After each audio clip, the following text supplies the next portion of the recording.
Election commission ने रुकन कौमी असम्बली जमशेद दस्ती को नाअहल करार दे दिया है। इलेक्शन कमीशन ने रेफरेंस पर महफूज फैसला जारी कर दिया। इसी पर मजीद तफसीलात हासिल करेंगे। डॉन न्यूज के नुमाइंदे इरफान सदुजई हमारे साथ मौजूद हैं। इरफान, इस खबर से मुतालिक क्या तफसीलात हैं?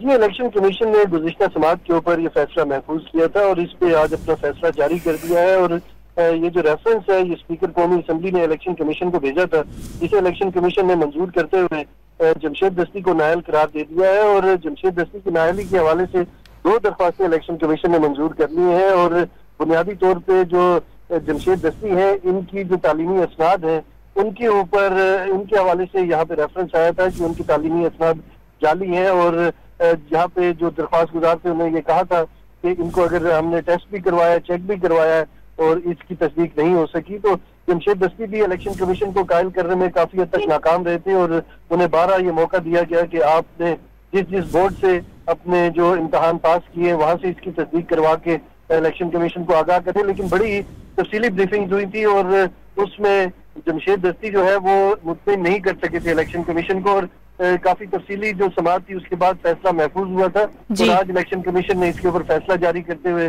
जमशेद दस्ती को नाअहल करार दे दिया। जी, बहुत शुक्रिया इरफान, आप तफसीली तौर पर आगाह कर रहे थे।